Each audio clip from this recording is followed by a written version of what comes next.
یا غلط کیا؟ بتاؤ کیا فیصلہ ہے تمہارا؟ ہاتھ اٹھا کر بتاؤ. کیوں امام احمد رضا کو برا کہا جاتا ہے؟ کیوں امام احمد رضا کی جو ہے وہ عزت سے کھیلا جاتا ہے؟ کیوں ان کے اوپر جھوٹا الزام لگایا جاتا ہے؟ انہوں نے اگر کافر کہا تو بہت بڑی وجہ تمہاری کتاب میں موجود ہے. میں چیلنج کرتا ہوں کہ دنیا کے کسی بھی مسلمان کے سامنے اس عبارت کو پیش کر دیا جائے، وہ کہے گا کہ یہ کفر ہے. اسی بنیاد پہ تو اعلیٰ حضرت نے کافر کہا ہے. اور اعلیٰ حضرت نے سب کو کافر نہیں کہہ دیا ہے، صرف 4 مولویوں کو کافر کہا ہے. ایک اشرف علی تھانوی ہے، ایک رشید احمد گنگوہی ہے، خلیل احمد نبوی. 4 مولویوں کو نامزد طور پہ کافر کہا، اور خود نہیں کہا، خود بھی کہا، فتویٰ دیا. اس کے بعد حرمین شریفین کے علماء کے پاس گئے، عربی میں پورا مواد پیش کیا کہ ہندوستان میں 4 مولوی ہیں، انہوں نے اپنی اپنی کتاب میں ایسا ایسا لکھا ہے، تم کیا کہتے ہو؟ سارے علماء نے فتویٰ دیا ان 4 مولویوں کے بارے میں کہ یہ ایسے کافر ہیں کہ فرمایا من شکا فی کفرہ وعذابہ فقط کفر، کہ جو ان کافروں کے کفر میں شک کرے وہ خود کافر ہے، خود کافر ہے. تو یہ 4 لوگوں کا جو ہے وہ کفر کا فتویٰ جو ہے اس پر تصدیق ہے علماء حرمین شریفین کی.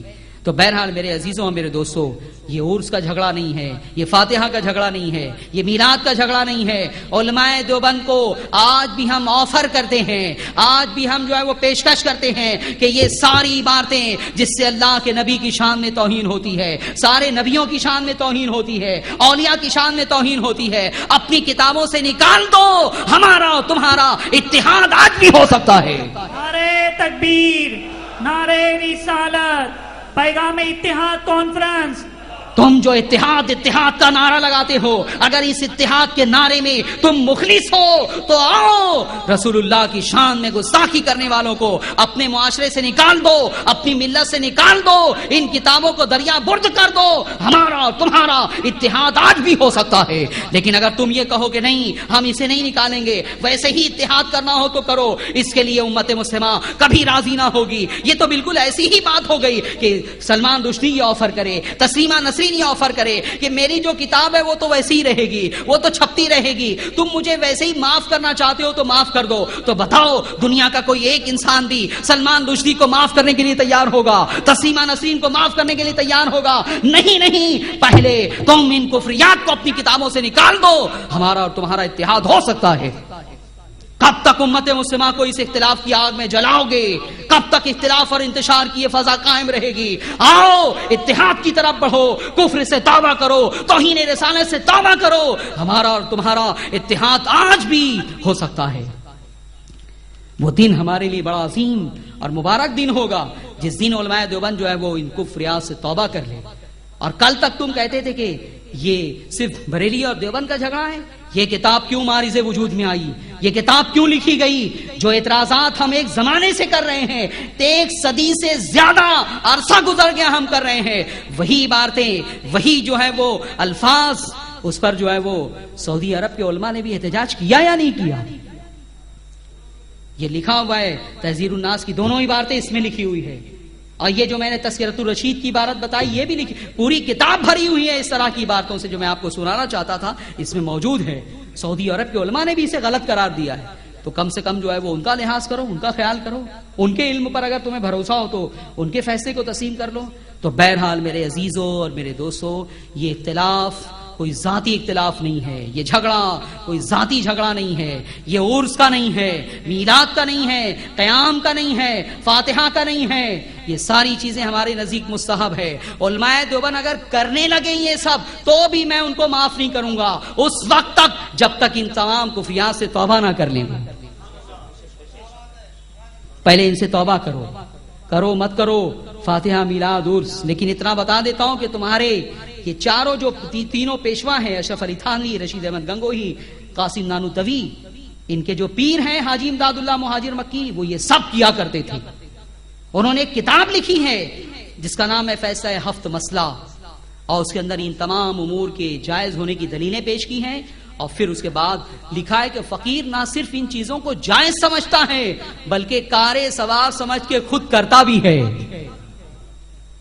میں نے کئی مرتبہ جو ہے وہ ان کے وہ بیان کی. اب سوال یہی پیدا ہوتا ہے کہ اگر تم سمجھتے ہو یہ جھگڑا ہے تو تمہیں اس معاملے میں بھی کمپرومائز کر لینا چاہیے. چلو بریلویوں کی رعایت تم نہ کرو، ان امور کو حرام، ناجائز، بدعت مت قرار دو، کیونکہ ایسا کہنے سے رشید احمد گنگوہی کے پیر، اشرف علی تھانوی کے پیر، خلیل احمد امبیٹوی کے پیر، حاجی امداد اللہ، ان کے اوپر فتویٰ لگتا ہے، وہ بدعتی قرار پاتے ہیں، وہ حرام کار قرار پاتے ہیں۔ اور پھر میں یہ سوال کرتا ہوں علماء دیوبند سے کہ فاتحہ، عرس، میلاد، قیام، یہ سب کچھ کر کے حاجی امداد اللہ اتنے بڑے ہو گئے کہ رحمت للعالمین بن گئے، اور وہی امور کر کے ہم کیوں بدعتی ہیں تمہارے نزدیک، ہم کیوں مشرک ہیں تمہارے نزدیک؟ کبھی سوچو تو وہ حقیقت جس کی طرف میں نے تمہاری توجہ مبذول کی ہے، تم بھی محسوس کرنے لگو گے کہ یہ فرقہ ایک نیا فرقہ ہے۔ ان لوگوں کو اپنے عقیدے کا کوئی پیر بھی اس وقت نہیں مل رہا تھا، مجبور ہو کے انہوں نے ایک بریلوی پیر کے ہاتھ میں اپنا ہاتھ دے دیا ہے۔ اس کتاب میں خطوط ہیں، کئی خطوط۔ اشرف علی تھانوی پہلے نہیں وہابی ہوئے تھے، وہ حاجی امداد اللہ کے سچے مرید تھے، وہی سب کرتے تھے، لیکن رشید احمد گنگوہی نے ان کو وہابی بنایا۔ 6-7 خطوط ہے۔ اشرف علی تھانوی صاحب کو یہی تشویش تھی کہ مولانا رشید صاحب آپ یہ کیسے کہہ رہے ہیں، ان کو اگر ہم بدعت، حرام اور غلط سب سمجھنے لگے تو ہمارے پیر کا پھر کیا بنے گا، ان کا کیا حشر ہوگا؟ تو رشید احمد گنگوہی نے کہا کہ ہم نے طریقت میں ان کو اپنا پیر مانا ہے، شریعت میں ہم نے ان کو اپنا پیر نہیں مانا ہے۔ تو بہرحال میرے عزیزوں اور میرے دوستوں، یہ حقائق لوگوں کو نہیں معلوم ہے، اس لیے جو ہے وہ لوگ بہت لائٹ لیتے ہیں اس اختلاف کو، اور یہ سمجھتے ہیں کہ عرس کا، میلاد کا یہ جھگڑا ہے، یہ ہرگز ان امور کا جھگڑا نہیں ہے، یہ توہین رسالت کا جھگڑا ہے۔ ہمارے دل میں جو اتنی نفرت ہے علماء دیوبند سے، اس کی وجہ صرف یہی ہے، یہ باتیں یہ ایک عاشق رسول کبھی گوارا اور برداشت نہیں کر سکتا ہے۔ تو بہرحال مجھے یقین ہے کہ آپ کو ان عبارتوں کو سننے کے بعد یقین ہو گیا ہوگا کہ علماء دیوبند کے اوپر توہین رسالت کا جو الزام ہے یہ حقیقت پر مبنی ہے، دلائل پر مبنی ہے، اور وہ آج بھی توبہ کر لیں تو ہمارا اور ان کا اتحاد آج بھی ہو سکتا ہے۔ ہم اللہ کی بارگاہ میں دعا کرتے ہیں کہ پروردگار عالم علماء دیوبند کو توفیق عطا فرمائیں کہ وہ اپنے کفریات، اپنی گستاخیوں سے توبہ کر لیں، اور انشاءاللہ العزیز پھر دیوبند اور بریلی اس دن ایک ہو سکتا ہے۔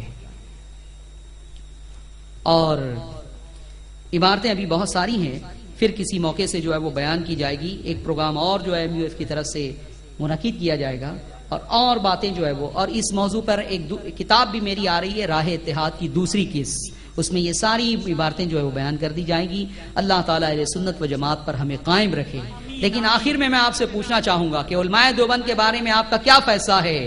عدالت ختم ہونے والی ہے، اس لیے میں فیصلہ چاہوں گا کہ بتاؤ علماء دیوبند نے حضور کی شان میں گستاخی کی ہے یا نہیں کی ہے؟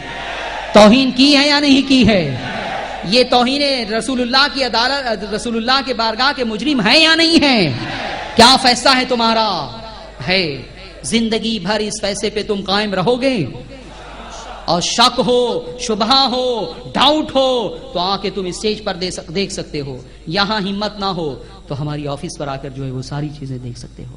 پروردگار عالم MUF کے ذریعے سے لوگوں کو ہدایت عطا فرمائے۔ MUF کا مشن یہی ہے کہ ان ساری باتوں کو سنجیدگی کے ساتھ ویڈیو CDs کی بنائی جائیں، اس میں یہ عبارتیں لائی جائیں۔ 3500 عبارتوں کو لاتے لاتے کئی سال کا عرصہ گزر جائے گا، لیکن جب وہ چیزیں آئیں گی، 4 جو پروگرامات ہوئے انٹرنیٹ پر ڈال دیے گئے ہیں، YouTube کے اوپر آپ MUF انڈیا آپ ٹائپ کریں گے تو وہ ساری سیڑھیاں آ جائیں گی۔ پوری دنیا میں لوگ دیکھ رہے ہیں، ہم کو ای میل کر رہے ہیں، اور سب کے بہت اچھے تاثرات ہیں، اور کئی ہزار لوگوں نے ان 4 پروگراموں کو دیکھا ہے۔ آج کا یہ پروگرام بھی جو ہے وہ انٹرنیٹ پہ ڈالا جائے گا، اس کی سیڑھیاں بھی عام کی جائیں گی۔ تو آپ سے گزارش ہے کہ MUF کا آپ تعاون فرمائیں، انشاءاللہ العزیز بے شمار لوگوں کو ہدایت نصیب ہوگی۔ مولانا بہاؤالدین صاحب بیٹھے ہوئے، ابھی حضرت بھی بتا رہے تھے، ڈاکٹر افضل الدین صاحب، کہ 15 دن پہلے میری تقریر ہوئی گلبرگہ میں، وہاں پہ 4 دیوبندیوں نے الحمدللہ دیوبندیت سے توبہ کر لی۔ سبحان اللہ، نعرہ تکبیر، نعرہ رسالت، مجاہد سنیت۔ اور دوسری بات ڈاکٹر صاحب بتا رہے تھے کہ پہلے دن جب آپ کی تقریر ہوئی تو اسی وقت دیوبندیوں نے میٹنگ لی اور تقریباً 200 دیوبندی گلبرگہ میں جمع ہوئے اور کوئی ایک بہت بڑا آدمی ہے اس کے گھر پہ، اور انہوں نے جو ہے وہ ان کو فون کیا کہ ہم نے سنا ہے کہ آج آپ بھی جانے والے۔ دوسرے دن حضرت بھی وہاں پہ تشریف لائے پروگرام میں۔